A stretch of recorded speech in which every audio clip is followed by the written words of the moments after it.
What's up, everybody? Dog 1985. There's levels to this. Listen to me, bro. There's I have never seen a commercial or video or a promotion for something so short that has so much packed information into it for us to decipher and figure out. Like that Sarah Bond video that just came out talking about the Xbox's new hardware. So I want to start with the things that I picked up on that to me are most important to me. The messaging that I got that's most important to me. You got to figure out what messaging is more important to you. The pastor at church says, one of the pastors at church says, if you don't understand the entire sermon and you only pick up on bits and pieces, that's the Holy Spirit giving you the pieces that you definitely need. Don't worry about it, right? So when you go to church, you try to make sure you catch everything. Maybe you're not supposed to catch everything. It's all right. It's all good. Don't worry about it. So same thing with this, right? When I'm listening. I'm like, okay, there's some slick. Don't get it twisted. There's some slick pimp talk in this message. In that 1 minute and 15-second video, there's a lot of pimp talk in that video by Sarah Bond. But listen, this is what I picked up. She first starts off, right? Play your games where play the games you want. Okay, play the games you want with whoever you want, where you want. That right there is a very powerful message. Xbox is committed to letting you play the games you want with whoever you want, where you want. Okay, so now we could dig down the rabbit hole. What if I do want to play PlayStation games? I really enjoyed Ratchet and Clank. Yes, I did. Okay, I'm not gonna listen. So I know some of y'all think I hate Sony. I don't hate Sony. I don't have that hate relationship that some PlayStation fans have for Xbox. The Xbox can't make nothing good. No, if Sony makes something good and I like it, I have no problem telling you that I like it. So Ratchet and Clank, fire, definitely recommend. I like Ratchet and Clank so much. I bought it twice. I bought it for myself and then I bought a copy for ISO. Oh no, I bought it 3 times. I bought it on Steam. Didn't I buy it on Steam? There you go, Ratchet and Clank. Okay, so Ratchet and Clank. I liked Horizon Forbidden West. The only critique I had about Horizon Forbidden West was that it wasn't better than Horizon Zero Dawn, which I still stand on that. But I liked Horizon Forbidden West, so there you go. I played that. Death Stranding, I like that too. But even though Death Stranding now is not really PlayStation, right? Even though PlayStation is trying to claim it right now because they got nothing else to claim, they got no games coming, so they got to claim something, right? But Death Stranding, I like Death Stranding, right? What other PlayStation game I played that I like? I didn't finish God of War Ragnarok. I couldn't finish it. I just couldn't. It's not that it was bad. It's just I got bored of it. Anyways, that's enough PlayStation game. Oh, Spider-Man. I'm playing Spider-Man Remastered right now on PC. That game is phenomenal. Insomniac is goated, hands down, right? So there you go, right? I like PlayStation games. So play the games that I want. So Xbox, are you going to let me play the games that I want even if they're not your games? That's a question that I have, okay? Play with whoever I want. So are all your games going to be cross-play now? Every single one of your games is going to be cross-play? With PC and freaking PlayStation and maybe even Nintendo? I don't know. I think most of the games are cross-play already. And then the last one was play where you want. What if I was foolish enough to buy a PlayStation 5 Pro and I wanted to play all my games on there? Are all your games going there? Because what if that's where I want to play it, right? What if that's where I want to play it? So those 3 things right there are really huge. Play the games that you want. Are you sure you're going to let me play every single game I want, even if it's a PlayStation game, okay?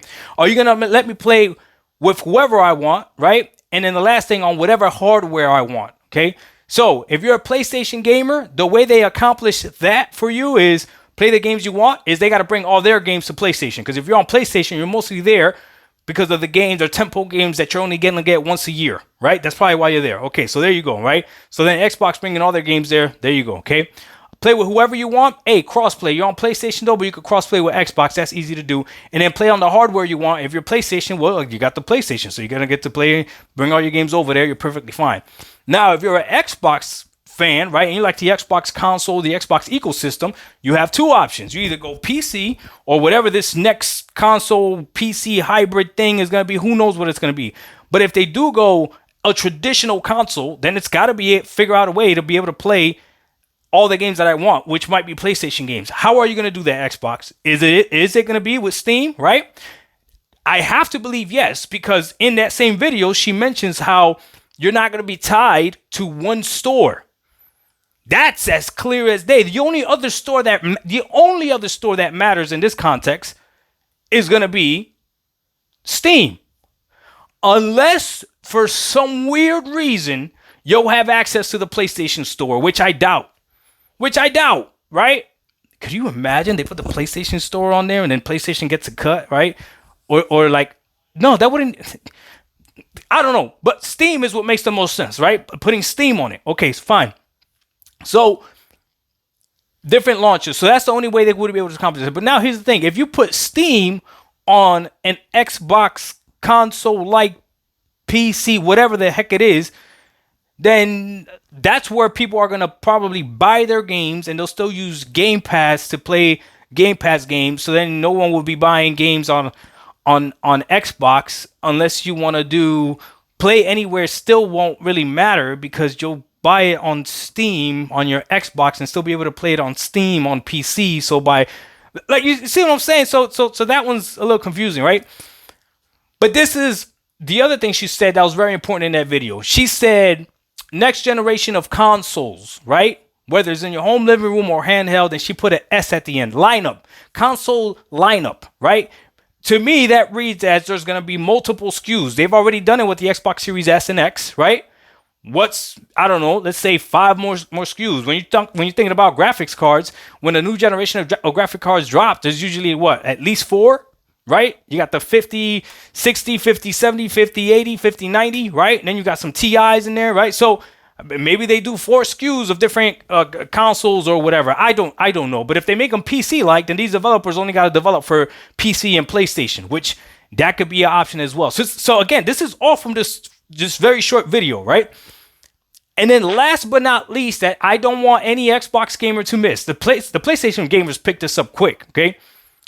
She said they're committed to making Windows the #1 gaming platform.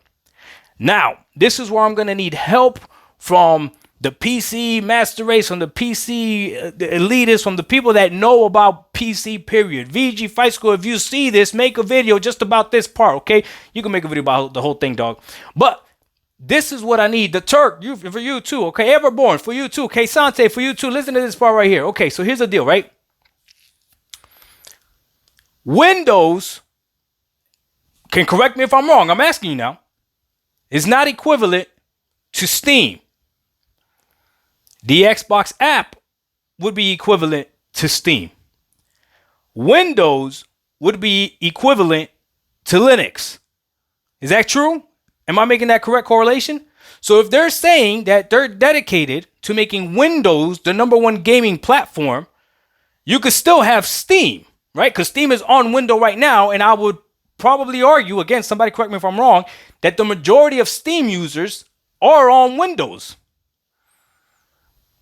So that confuses me, because to me it's like, isn't Windows already the #1 gaming platform by that logic? By that logic, I'm just saying, I don't know. Somebody correct me if I'm wrong. Because if you're using Steam on a Windows machine, then, unless they actually mean, the Windows Store, which the Windows Store, in my mind, is different than the Xbox Store. So a lot, again, confusing messaging. I don't fully understand it. I need clarification.